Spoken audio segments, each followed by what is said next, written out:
Yes, guys, hello, we're live. So caught off guard there. So caught off guard. Hello to everyone watching on Catch Up. We love you lot just as much as those watching live. And there are quite a few of you watching live, which is lovely. We're going slightly earlier than normal on a Tuesday evening. Because of Monday Night Football, it just made sense to delay it a day. Obviously, this is a game week which really matters because, a week that really matters because on Wednesday and Thursday night, we're going to find out the outcome of those EFL semi-finals. And the outcome of those EFL semi-finals, well, they give us a good indicator as to who's going to double game week in 25. It will be set in stone. We know there will be doubles in 25. In fact, I've got a tweet that I'm going to show you about game week 25, because if you haven't already noticed, these are the different permutations that we can see. So we'll show that tweet now that I tweeted out off the back of the announcement in game week 24. But it's a really interesting one because there's a different path we could follow. Dean, how are you, mate? Yeah, I'm okay, mate. Yeah, sorry about that. I was just messaging in the comments to say that I was late. Yeah, my wife has to do meetings in this room as well sometimes, and just overran a minute ago. CH says G in a hotel and Dean on the streets. I was tempted then to just start the stream while I was like just outside the room and you could watch me like just set up. I thought, nah. No one will see my messy house. Behind the scenes bonus content, mate. Exactly. We've got to be a channel member for that. Yeah, exactly. Maybe we'll do an upgraded scheme for it. Yeah, you can see us just chilling out behind the scenes. All you just said really was me making a coffee in my very English mug. Look at that. I've got a soldier on it and everything. But yeah, mate, so let's, get stuck into this. It's been a busy day. I'm glad we didn't do anything yesterday. I was very busy. Obviously, transfer window, deadline day. What time was I up? San Diego time? 3:30 a.m. or something. Jesus, you really? Well, they didn't tell me I had to be, but like, I can't miss it, can I? And like, to be honest, from like 4, Matthias Tell broke at about 4:30 a.m. my time, so it's just as well I was awake because actually the 4:30 to 6:30 a.m. was about the busiest it got all day, really, in terms of big stuff breaking during those couple of hours. So I was able to like quickly get on top of it and figure out where it was all heading. But we've got to talk about some of those transfers and what it might mean for FPL, because there are assets out there, and I include Rashford in this, Asensio, if Aston Villa get the double game week. Marlon obviously recently joined, he's made his debut already, but the likes of Matthias Tell as well, like Spurs could get the double. And actually, I would love game week 25. I would love Spurs to get a draw at Anfield, or somehow get something at Anfield to qualify. They could win on pens, whatever. Yeah. And if they do, a double of Fulham and Spurs causes way much more chaos than a double for Liverpool and Villa, because we've already got Liverpool in our team because they've got on a double now. Loads have got assistant manager and slot. I don't. So again, those that have got assistant manager and slot would have to use a transfer to probably go somewhere else. Yeah. Of course, it's fun to buy Aston Villa players if Liverpool double, but it would be even more fun, I think, to take a punt on a manager like a Postecoglou or a Silva. I actually got a manager graphic just to show you guys. This is the decision I'm faced with. I'll show you the managers that I could pick because I'm on boys, right? So slot's not an option for me because I've got 3 Liverpool players. So if Liverpool reach to final, I'll be going Emery. But if Spurs reach to final, I've got a decision to make out of these two, Silva or Postecoglou. Could go either. They both have a bonus game. So if Silva beats Forest, it's the bonus. But if Postecoglou beats Fulham, it's bonus because Fulham are 5 places more above them in the table, and it's the table at the start of the game week. So it doesn't matter what happens against United; they start the game week 5 places. And Postecoglou, you just never know with that Spurs team. Yeah, if I'm totally honest, I would probably go with Postecoglou in that situation. I said before, I'm not that. I fancy him to United at home as well. You fancy him to beat United, and then come into Fulham, like they'll just get everyone behind the ball, and then they'll look to break. And who knows? I keep saying to you, like, I don't really. Fulham aren't good at home. Like Fulham's home form is terrible at the moment, and people will look at Fulham going to Newcastle and picking up a really good result. But it's like I keep telling you that that's the sort of games that Fulham do get results in, because the home team has to come at us. It opens up spaces that we can then penetrate, and that's where Fulham's joy comes from. At home, we do not get those sorts of spaces. So also, like, it's Nottingham Forest. Like, absolutely flying. Yeah. Third in the league. 7-0 against Brighton. 7-0 against Brighton. Like, nobody can do that. So it really is a bit of a gamble. It's funny, going back to the last show, I thought Friday's show was actually one of the best shows we've done in a while. It was like, brilliant. It was good fun. It was a good one.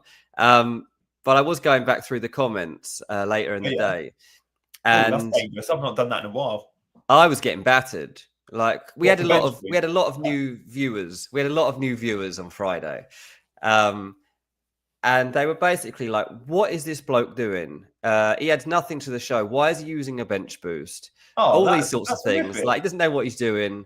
Blah blah blah." I was like, "This is what I'm doing. I'm not using this chip today, right? I've already decided that I'm not using this chip, so I'm going to use a bench boost to kind of counter it, because my gamble here is that Bournemouth get a result against Liverpool, and suddenly I've got an upper hand." And I tell you what, it wasn't that far off of happening. Like, no, I know they hit the woodwork at 0-0. Bournemouth and Cliver missing that open goal. Like, it's like they were unlucky.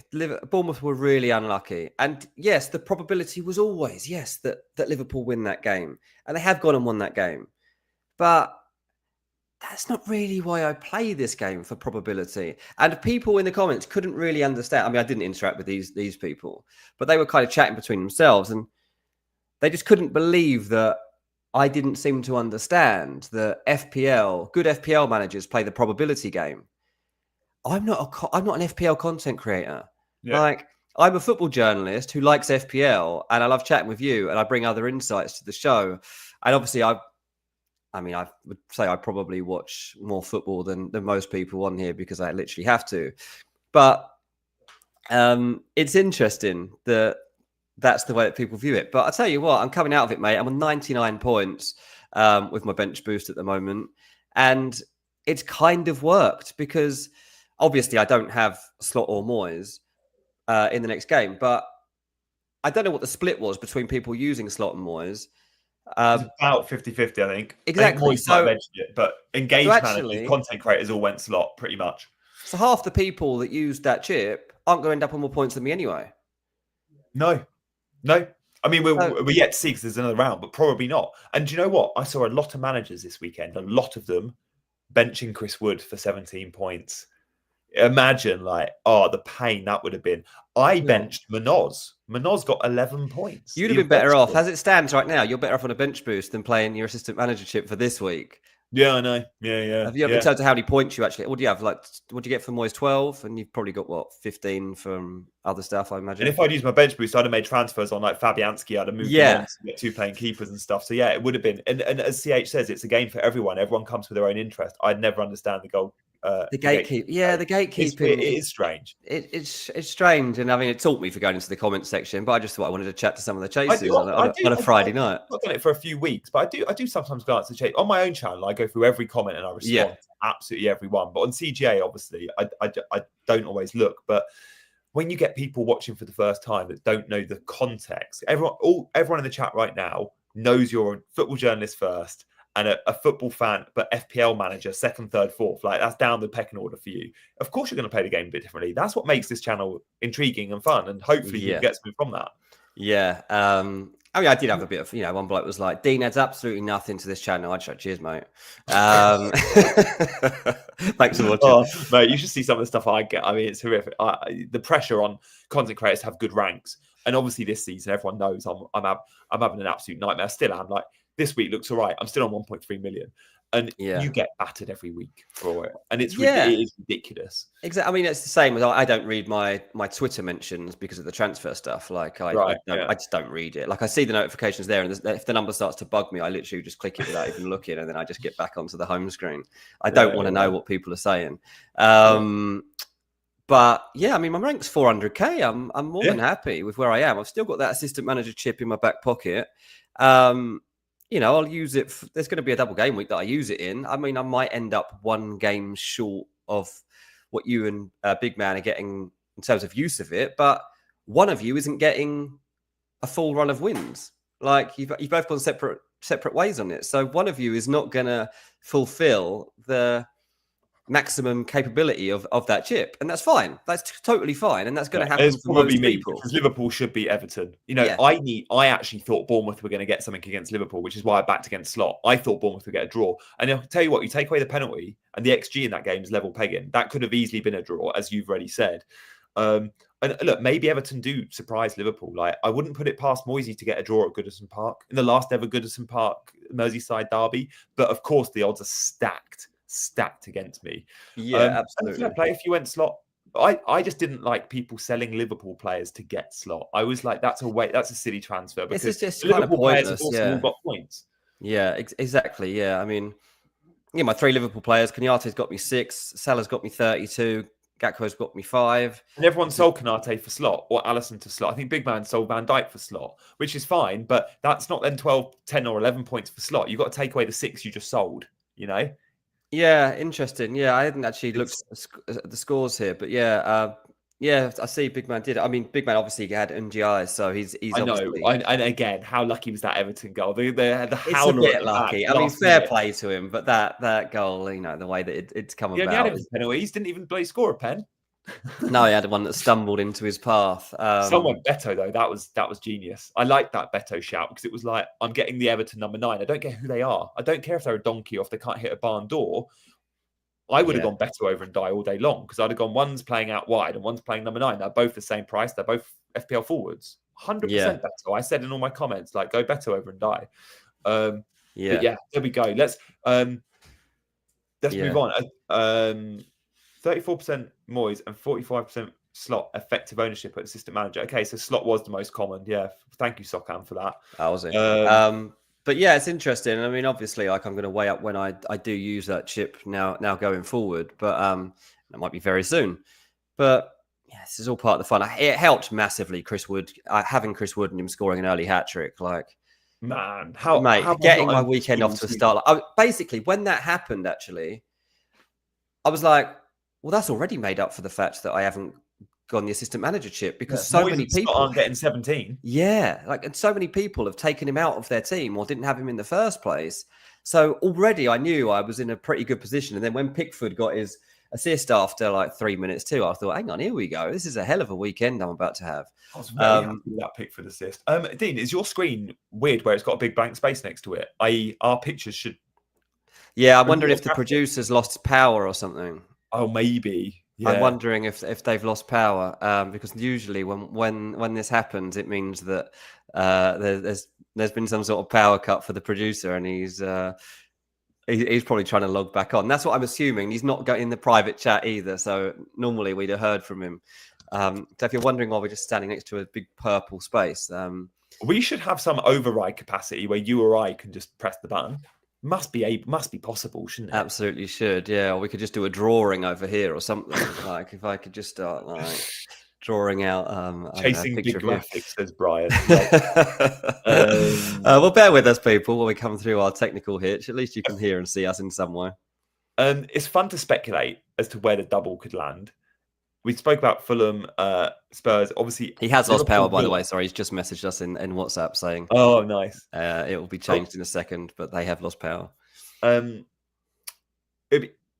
would be a really interesting one because if Villa Liverpool, we're all on the full quote of Liverpool, but everyone that's got Moyes will go to Emery because Emery plays 2 home fixtures. One is against Liverpool, so you're praying for an upset. The other one is Ipswich at home. Feels like a sort of lost home banker. How do we feel? Let's talk a little bit now just about Villa and their signings because Rashford's a 6.8 million mid, I think 6.8. Marlon's 5.5 forward. Watkins could be injured, but again, we'll know more about that because they've got the FA Cup. I'm sure Watkins will be fine, by the way. Asensio's been signed. I see Villa setting up with Rashford, Watkins, and Rodgers front 3. Probably Asensio's not going to start the first couple of games, and Marlon will be, I don't know, maybe on the right, and there's 4 of them, but the safe bet of Rodgers, Watkins, and Rashford. You cannot pay Rashford 300 grand a week and not start him, surely. So I think he comes straight in. I know he's not played football in a long time, but he's got 2 weeks. He's got like 12 days till the fixture. You reckon he could come and get 60 against Ipswich? I mean, it's a great entry point. Ipswich at home for Rashford. You can have a lot of possession. What's your take there as sort of a punt towards Rashford and Villa in general? Rashford hasn't started a Premier League game since the 1st of December, so that's That's over 2 months without starting a Premier League game. And he's been training. He's not been training with the team. He's been training on his own. No, it doesn't bode well. But he's got time because it's not this weekend; it's the weekend after. I wouldn't be starting him. I'll tell you that much. You don't fancy point to prove, new club bounce, put your middle. It's Ipswich. I've got absolutely no faith in this guy, mate. I think he's done. I think he's done. I don't want to do Rashford bashing. I'm trying really hard not to do rash bash here. But something's happened, right? Like, this has happened with footballers before, where they've just fallen off a cliff in terms of their form and the personality. And obviously, like Dele, eventually we found out the reasoning for it. And obviously, like in my industry, like I knew that already. So like, because they kind of want you to be a bit careful about how you report around it. And, like I've heard some stuff about, with it. Yeah. There's been stories about Rashford too and stuff. And I think people are a bit delicate about how they report it when they can.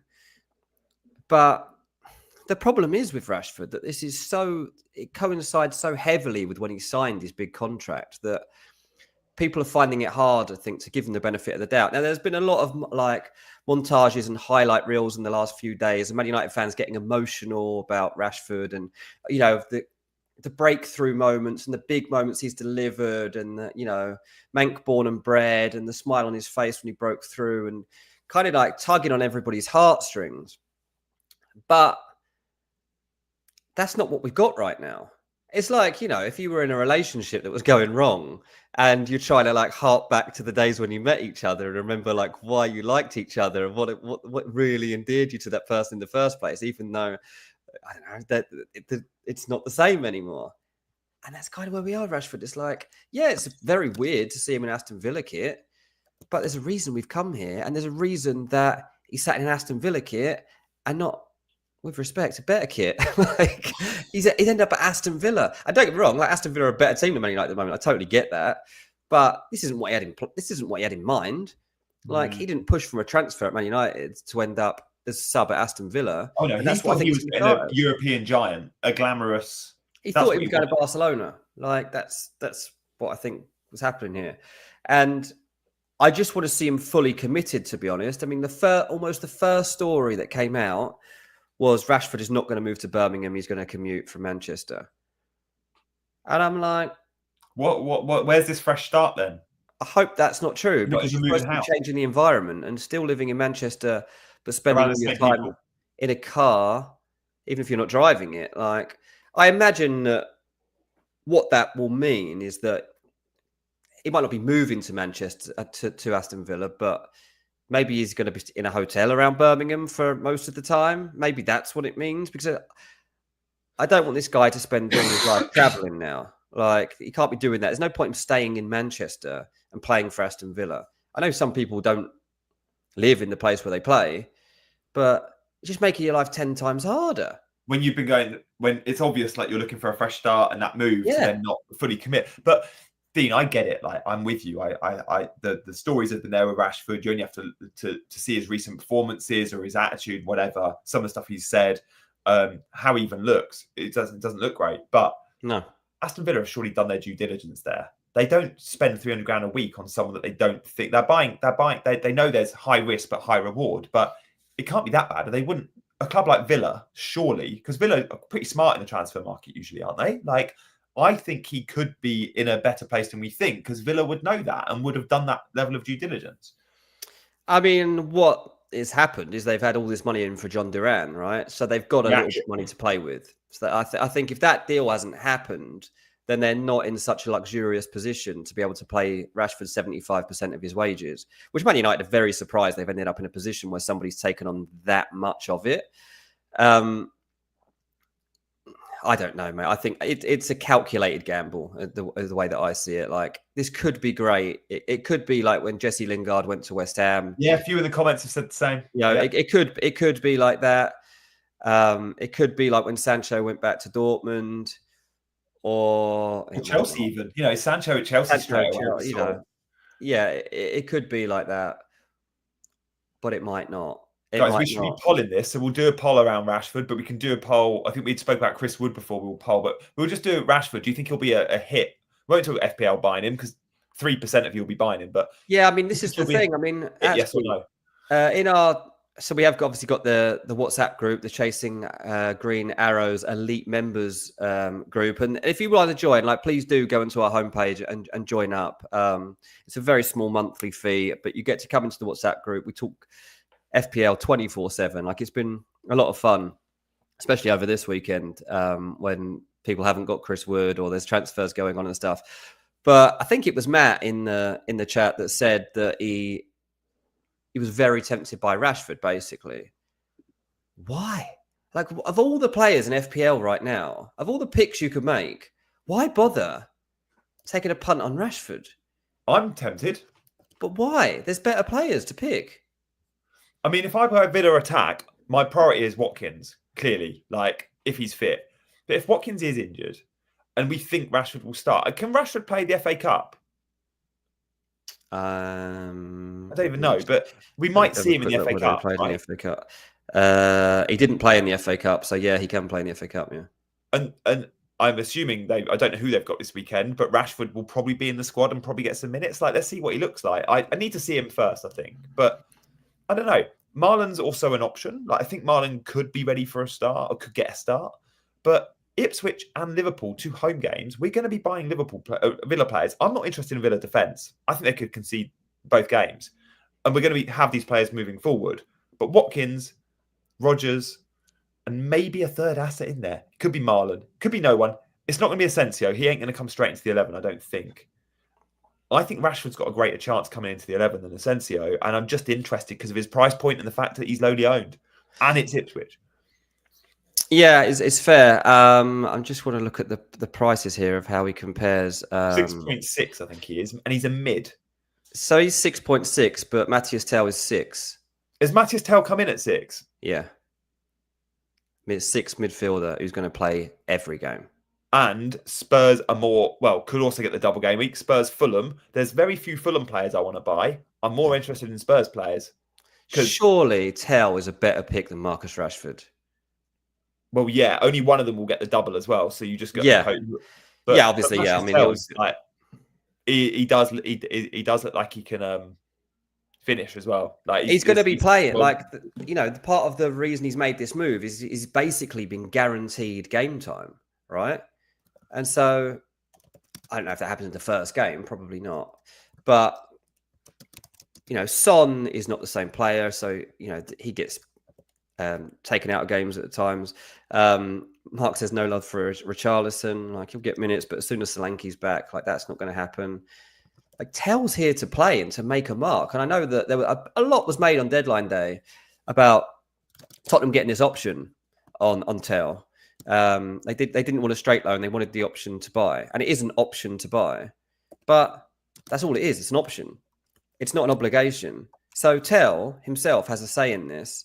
And so Tottenham are selling this to the player as much as he's got to convince them that he's really good. And he is good. He's better than, like, Werner and stuff. So yeah. Who isn't? So I would have more faith, actually, I'll say. I'm not going to say I expect. I guess the same thing. That Tell as a better points haul across the rest of this season than Marcus Rashford. But that's because I see them at very, very different points in their career, right? Tell is on the up and he's got loads to prove. Rashford is on the down with lots to prove. That's a much different, like, way of approaching it, joining a new club. Like, there's so much pressure on Rashford. There's not really any pressure on Tell. He's basically a kid who just, like, wants to play football and wants to score goals. And I think in the situation that Tottenham are in, he might actually be able to thrive. Dean, just tell us where he plays and how he plays. Yeah, I mean, they're probably playing the same position, right? Like, they're both probably going to be coming in off the left. Yeah. So where does Son play though with Tell? Yeah, I mean, I don't know. That is interesting. I mean, well, I don't know how that works out. That is true. Are you sure he's in it? I can't see him on the FPL site. Are you sure he's in at 6? Yeah, I've got him in front of me. Yeah. Why is that not loading? He's on midfield, right? I'm on Spurs midfielders and he's not on there. Oh, I've got him on mine. And Maybe it's like, I don't know. I'm if I can get it up to refreshing the camera. This is high-tech stuff. Oh, shoot. I'm not going to do it like that. But yeah, he is. He's definitely on here, mate. Have you got Asensio on there as well? Because I want to see what price he is, and they haven't tweeted. So here we go. Hang on, I'm looking. Matthias Tell, 6 million. He hasn't got his Mate, shirt it's on. not on it's not on Chrome, but it's on the app. That's weird because Oh, really? they've not tweet. Usually, you'd expect them to tweet, and they usually tweet new players and prices. They've not done a tweet. Who was the other one you wanted? Asensio. I'm guessing he's 7 because he's European pedigree, or maybe 6.5. Marlon came in at 5.5, so maybe 6. Asensio is 6. Midfielder or forward? Midfield. Again, there's an argument to say, Asensio's a better pick than Rashford, mate. Asensio's a better pick than Rashford.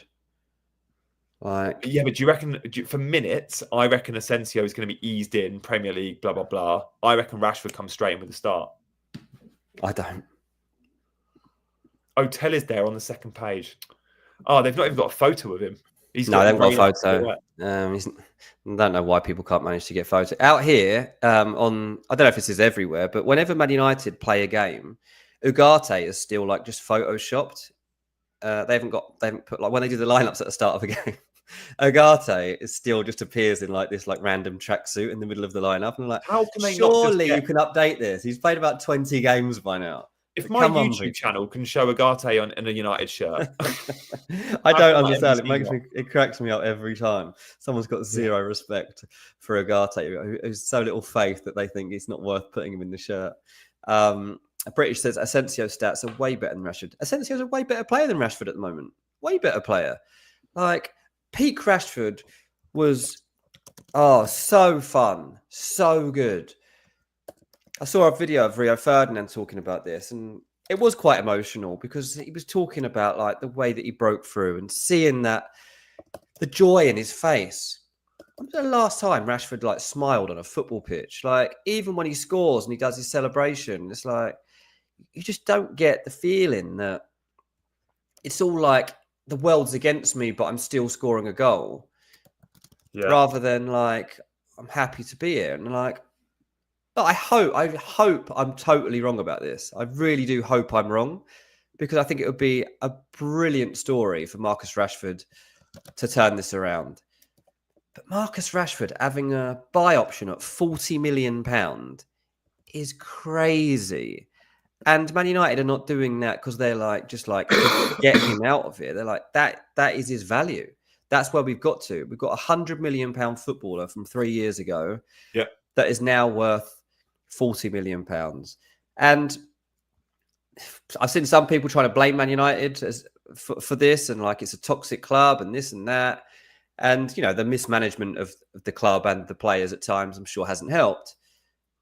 But I don't think Rashford himself has helped the situation. And I think that the desire that you used to see from him on a pitch isn't the same anymore. And I'd like to see that smile back on his face. Hopefully, we see a bit more of this. Colm says, I can't see Rashford starting straight away. He looked like he hadn't slept for a week in that signing on. Yeah. It weren't the best pictures. I mean, even I zoomed in and he hadn't even shaved properly. It was weird. Good. I saw that Darren Bent actually. I heard him saying, he was he said the one thing a player always does when they change clubs, they get a fresh trim, the night before, the hours before the pictures come out. You get a fresh trim. You're straight on the phone to your barber. You're I've got to look good for these pictures. And so even that, and I don't want to read too much into it, but literally, I saw that Rashford's brother tweeted a picture. I was put on Instagram a picture of them together. His brother is obviously his agent, and all the comments are below, just hope he's okay. Is he all right? Not half the messages were just is bro all right? Basically, it's a bit sad, isn't it? It's a bit sad.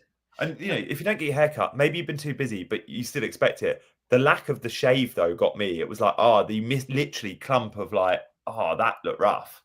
It did look Yeah. rough. Like, I'm not sure if I've never turned up for CGA like that. Maybe once You know or what I twice. mean? We got standards at CGA. I mean, I'm not going to lie. I've struggled to grow a beard. That's why you never see me with any facial hair, because it's like a five-a-side match. There's like 5 here and 5 over here. I think I'm going to change my look, because I looked today as I was driving, and my beard's a bit longer than normal. I've got a lot of greys in the beard, and as soon as you have a grey beard, like, I think it looks quite cool, but you look older, and I don't want to look older yet. So I think I'm going to end up going quite cleanly shaven, or just really short, keep it really short but trim, because I can't be having grey beard yet. Like, there'll be a time in my life where I have a grey beard for a very long time, and I like the look, but just not yet. Yeah, it's funny. TV gigs. I know. I wonder the same. FPL's a young man's game.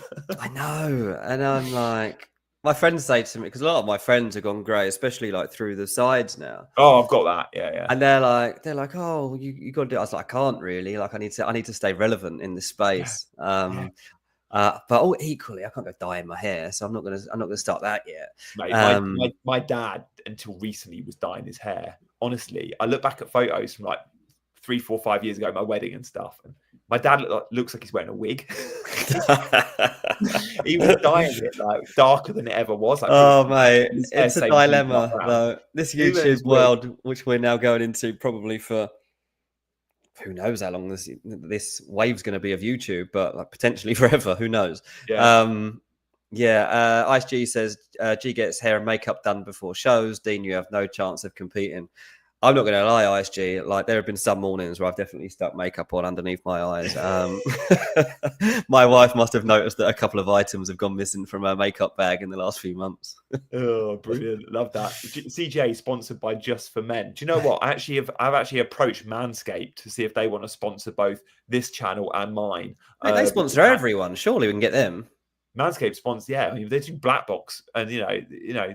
Those guys don't do personal grooming quite. I think we turned them down actually on chasing. Sorry, not chasing greenhouse. On ranks, I think we actually turned them down. But the stuff they want you to say in the ads is ridiculous. Yeah, the book. I'll say, mate. I'll say anything to get paid. Like, oh dear. Do you know what? The worst thing, I actually do order from Manscaped. So I bought a few things through the Black Box code because they promote it so heavily. And I watched Black Box and I was like, no, that's actually really good. They've got the ball bag trick. Well, let's not go into it. Anyway, listen to me. I've got a question from the WhatsApp chat. And I want to cover it quickly while we're in this transfer section. It was from Wazza, who is he might be the top 3 members of this channel, to be honest, because he's always in the chat and he's always busy in the WhatsApp group. So shouts out was.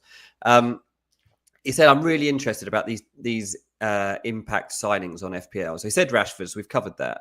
But he says Ferguson, Tell and Chilwell are 3 others that he's really interested in. Oh, mate.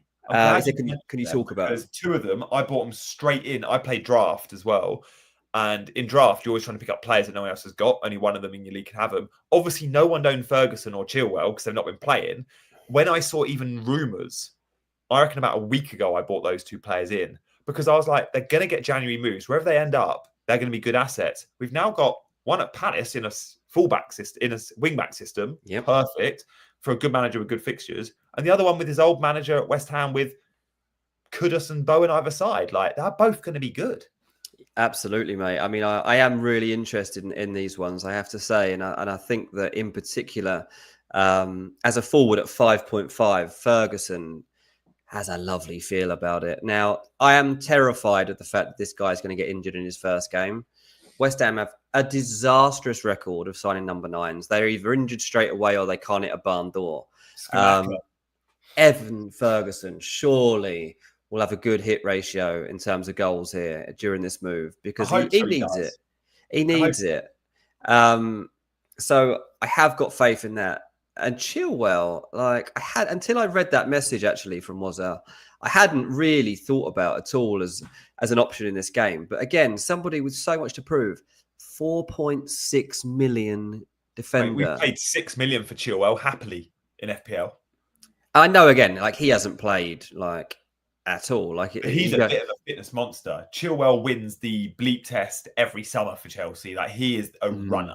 I can't believe that this guy isn't still in tip-top shape, right? Looking at his photos, he looks good. I think he was England schools cross country as a kid. He is a runner. He'll be in great shape. I promise everyone that. Like his touch might be a bit off for gameplay, but also, how many teams in the Premier League play with wing backs?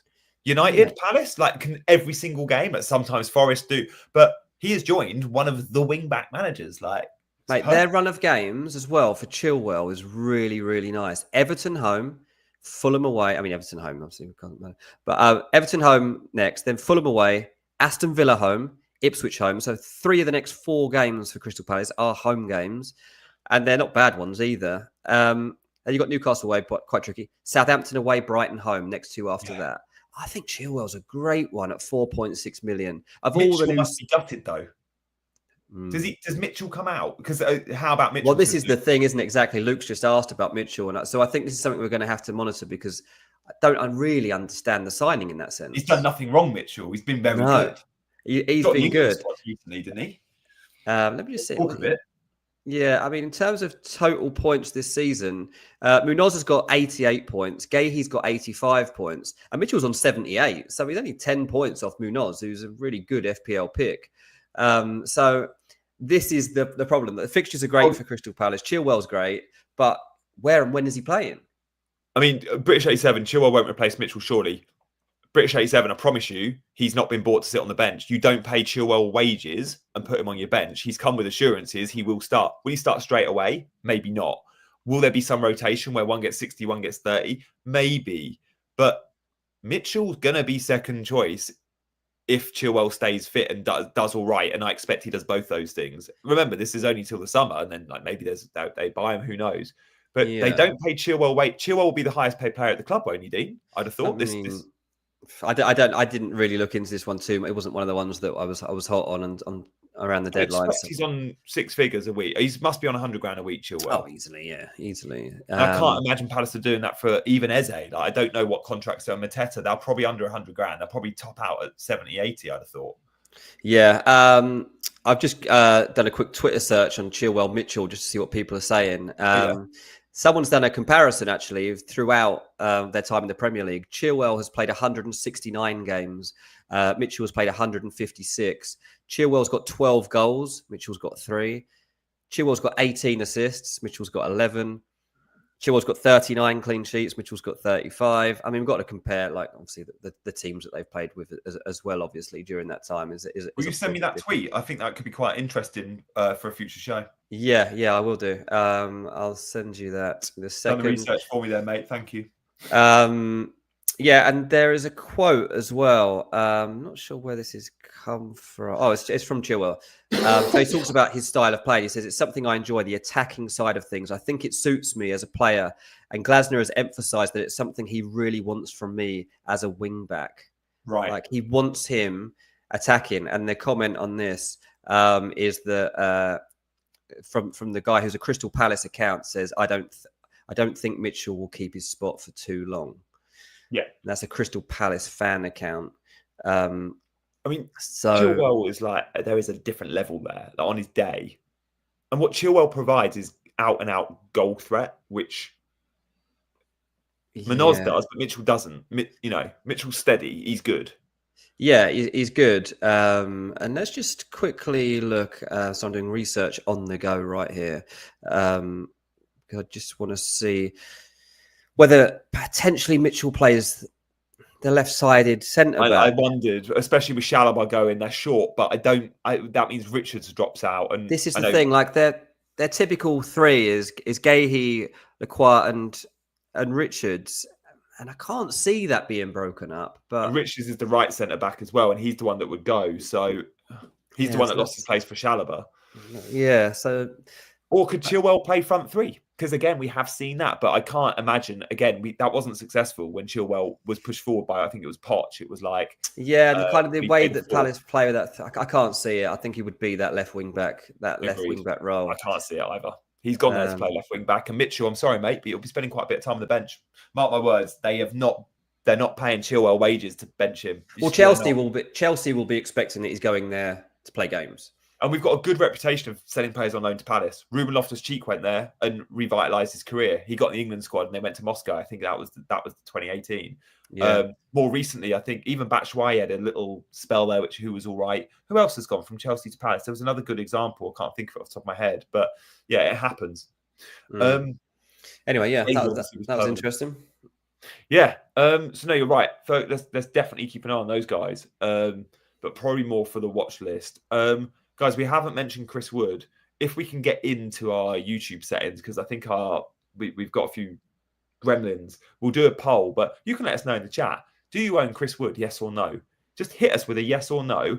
I reckon there's going to be a lot of no's. And I think he was the most sold player in FPL last week, Chris Wood. I just don't understand it. Which is mad. Like, if you owned him, selling him ahead of Brighton at home. Like, Brighton aren't the best defence, but loads are saying yes, to be fair. And you're more likely to answer if you own him. I've not owned him all season. I hang my head in absolute shame. Oh, mate. One thing I'm trying to do desperately this season is to not be stubborn.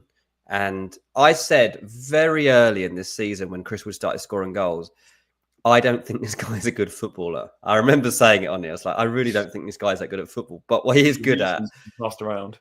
He is good at like finishing in certain situations, in certain setups. He scores goals, so I'll keep an eye on him. And as it continued and it became a clear trend, I was like, there's absolutely no way I'm ignoring this. Like, I want to try to have a good season. Do not ignore that Chris Wood is constantly, and I mean constantly, putting up really strong numbers. I mean, it's become almost rare that he doesn't get decent points. There was one spell between 16 to 18 where he had a few 2-pointers. But in terms of successive games, like even if he gets a 2-point and a 1-point, he usually then comes back with like a 9 or a 13 or something like that. Then you're like, fine. So he's now 7 million, obviously, in the game. So he's not cheap anymore. But I'm so glad to be on him. Because no one's buying him now with those fixtures. Even off that score, you see the fixtures and it will be very hard to buy. Yeah, absolutely. And but Fulham away, Newcastle away, Arsenal home, Man City home. It doesn't bother me anymore. This is not against big teams already. This doesn't bother me. Like, Chris Wood can score against all of those teams. There's like no doubt in my mind. So I just don't think I'm going to jump off of this. And I think it would be silly to get off of someone who's just in such good form. Yeah, the form definitely would be off-putting in terms of signing him. But yeah, right now. The fixtures, yeah. Yeah, the fixtures. Sold it to Visser because they needed money for slot. So Wood was the make weight. So that's why he was so heavily sold. It was like people were looking to get money for either Moyes or slot, and he was the first on the chopping block for many because the run of fixtures that's about to come up. But people ignored the fact that he had Brighton at home, and that was and of course, look, Forest had just conceded 5 to Bournemouth. Like, maybe we thought they were going to. I mean, yeah, they did. Yeah, Sells. I thought Brighton would score. I sold Sells, who got clean sheet, like he has a lot this season. I bought in Pickford, so it was fine, but. Yeah, loads went to Ndai and loads went to Visser. Matt says, would you transfer Wood back in for Visser now? No, I'd keep Visser. Brentford have got great fixtures. And look, Brentford were unlucky. I thought they were all quite good against Spurs. Like, I watched the game. Spurs, it was a bit of a smash and grab. But yeah, it's going to be... look, guys, we will be reacting to the Wednesday, Thursday stuff is huge. Like the games we could see, if Arsenal turn it around against Newcastle tomorrow night, we'd see Arsenal and Chelsea get a double in 25. That's proper unlikely. The bookies have got that 15%. But look, the way Arsenal just won big and Newcastle lost, can they overturn a 2-0 deficit? Of course they can. It's Arsenal. They're good. And then Thursday night, we get to know who doubles in 25. So no one's making early transfers. But come Friday morning, FPL is going to be lit. In fact, Dean, I mean, we haven't spoken to our producer.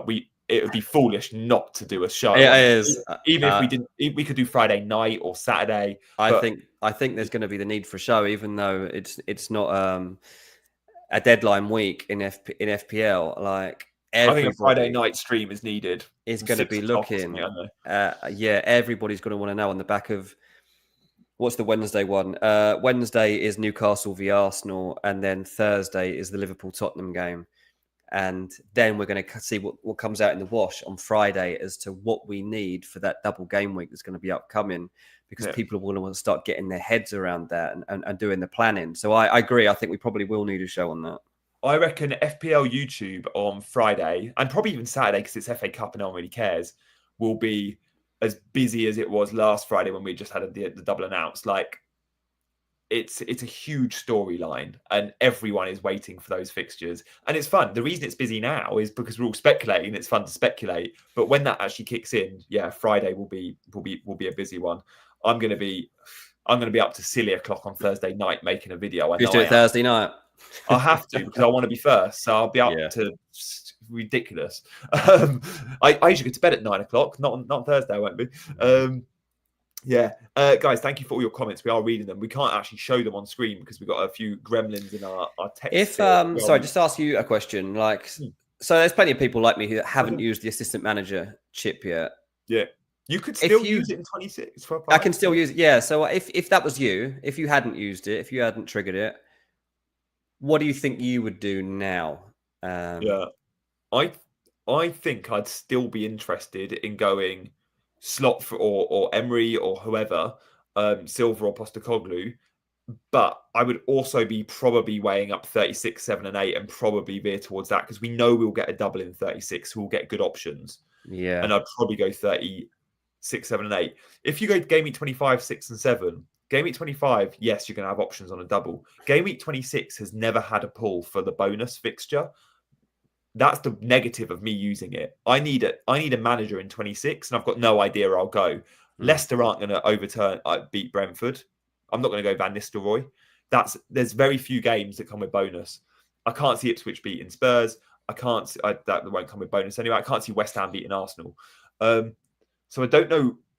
You'd face the same dilemma I've got of 26, but Game Week 27 I think probably has a few better options for like bonus. Like Palace could beat Villa if that comes with bonus. It's Palace at home. Brentford Everton. Could Everton go to Brentford and win the way Moyes is playing? Maybe they could. Like there's going to be could Spurs do a job on Man City at Spurs? Maybe. So 27's all right, but 26 is bad. Yeah, I honestly, I said, remember when the chip came out, I was like, I'm letting everybody else try and test this in the early weeks, and I'm holding mine back for the end of the season. And I'm definitely tempted to do that, like, especially as to have a half decent rank. If I do expect to drop from here once the second game is played from this game week. I'm at 400k now. I'm sure I'll have a small drop of some sorts once the next manager points are added. But to keep that assistant manager chip in my back pocket and still have a decent rank and know that there's points coming right at the end will kind of keep me motivated to know that, like, I've got something to play here, because I haven't got triple captain. I wasted that this season. It wasn't well used. Yeah. My bench boost, I got something out of it this week. The Henderson clean sheet was great for me. I was disappointed not to get something out of Clivert, because I thought he should have scored. But I got 10 extra points out this week by using bench boost, which has kept me in the conversation, at least, with how everybody's doing with their assistant manager chip.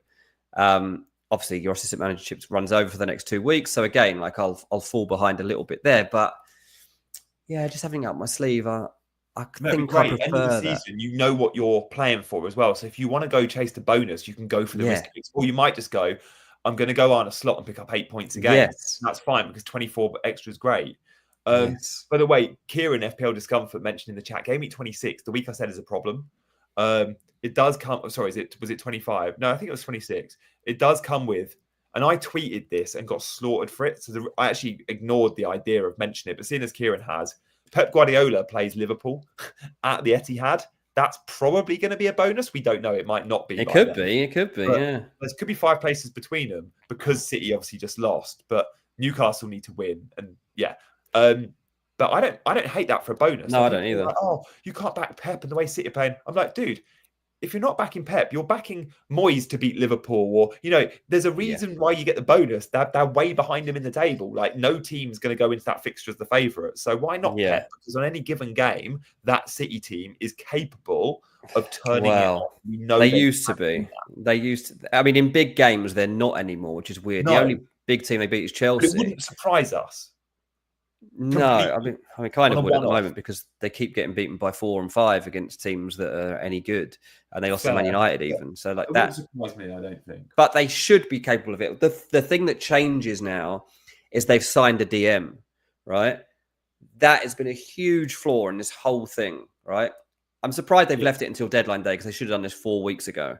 I know, Right. man. And they paid the going rate as well, They've didn't they? still paid basically the release clause of Yeah, 60 they could million have got euros. yeah. They could have got that same clause 3-4 weeks because I thought, oh, they're going to get him for significantly under the release clause, Yeah. and therefore that is worth waiting. But it's not been. No, and I don't really know why they were that fussed about it anyway. Like, money isn't really an issue to them. Like, they're well within their limits on PSR at the moment. Like, people Okay. find that hard to believe, but they are way within it. They could have spent more if they wanted in this transfer window. They could have signed Cambiasso and still been all right for another 60 I million. hope Juve don't sell him. He's so good. I mean, he's the best. they would have, so mate, for the money they were talking about. Like, Juve were basically like, if they give us 80 million euros for Cambiasso, then we can have a rebuild. Fair play. But it didn't end up happening. But yeah, Man City have ended up spending almost £200 million in January to try and fix their season, which is insane. But it's that DM getting Nico Gonzalez in, which does give them a better chance of competing now in those bigger games. And so that's what I think we need to look out for in terms of the improvement. Yeah, no, fair enough. Guys, we're loving all your comments. Andrew says Chilwell was sick. No, I'm like, yeah, but he's I think he's actually been fit for a while. But wait and see when he starts playing. The good thing about Chilwell playing is he's only been playing once a week. Chilwell has been in teams often competing in Chilwell won the Champions League, where your midweek fixtures, it takes its toll on players. The one fixture a week will suit a player like Chilwell. So yeah, just monitor him. And the price is so good. Evan Ferguson the same, we mentioned. Guys, we're gonna probably be streaming on Friday, so make sure you look out for that. We haven't asked you 52 minutes in. I want to just ask you all, if you're not already subscribed to Chasing Green Arrows, like hit the subscribe button and support the channel. Obviously the like button would be awesome too. I'm guessing because we've not said it, we've got like 50 likes because people don't tend to do it unless I'm going to have a look. Yeah, we would love you to hit the like button if you could. I'm going to check. Well, there's 350 watching right now. Yeah, but the likes will be so low because we've not asked for it. Likes, 91, yeah, mine says 7, but that can't be right. I hope that's not right. 7 out of 350. Only enjoying this, just sat there bored while me and you were chatting away. Great question about Rodgers coming in. And this is, I can't believe people are worried about it. Guys, Rodgers doesn't even get early subs. We see attacking subs where Watkins comes off and Rodgers stays on the pitch. This guy is Villa's best attacking player this season. And he's often a 90-minute man. Sure, there'll be some times we need to manage the minutes because of the Champions League, whatever. Do not worry about Morgan Rodgers not being first choice, guys. He's Emery's boy. He loves him. And they've not bought a Rodgers player, a 10. No. They've not. I mean, Rodgers is so good. There's no way you play this well and then get left out of the team for a new signing. That'd be ridiculous. Yeah. It's like how wide men the signings. Like, you're not going to see John McGinn on the left wing anymore. No, that's where Rashford will play, or Asensio will play. Or Marlon will play on the right. You're not going to see Leon Bailey getting many starts. But is Bailey still there? Did Bailey stay in the window?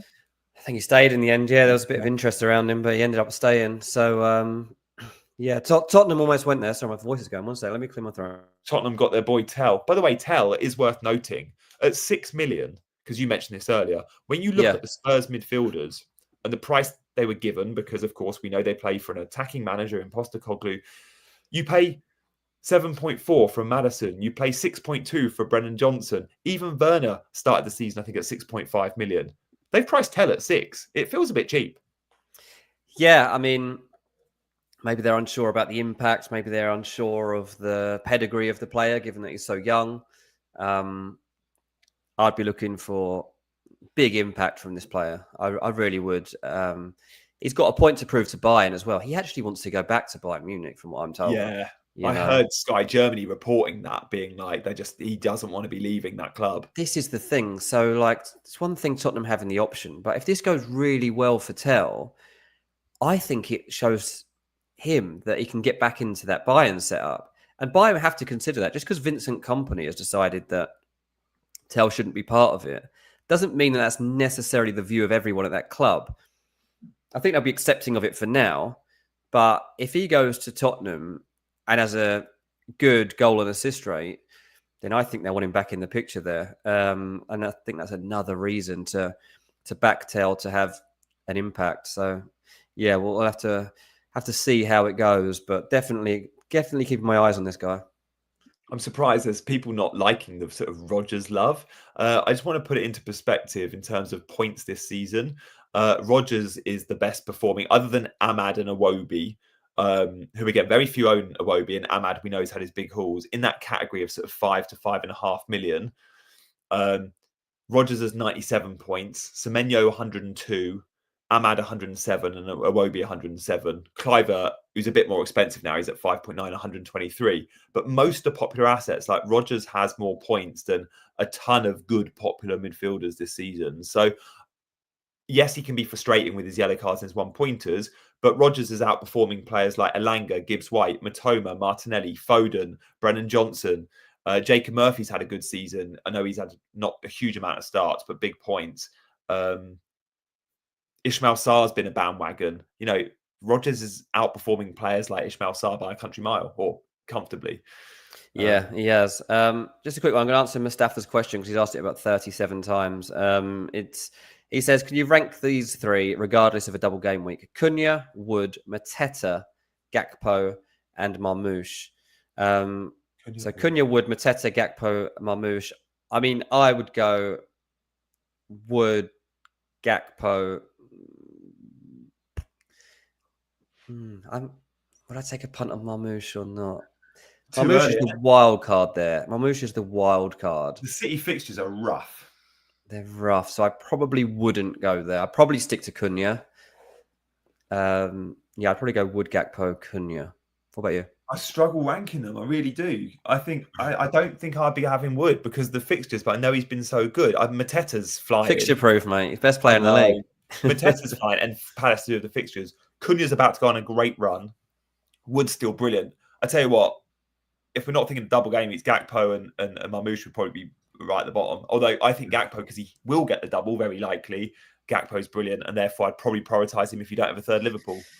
Yeah. Look, I hope more people lose faith in Wood and ditch him. 42% owned at the moment. I think more people will get rid of him.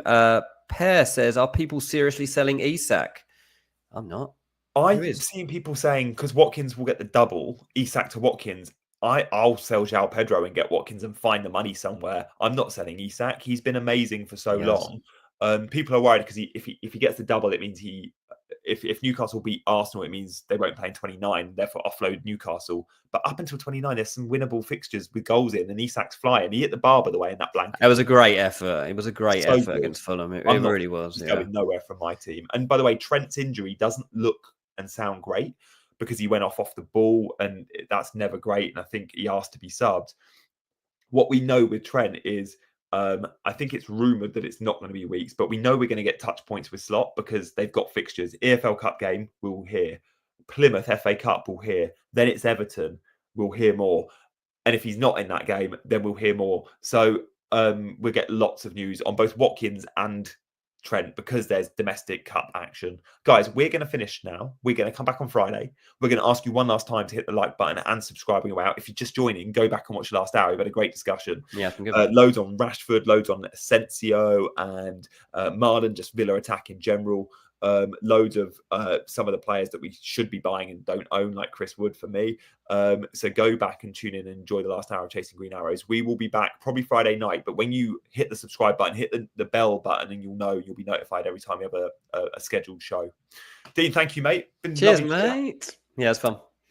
I will see you all, you lovely chasers, on Friday. Take care. Bye-bye.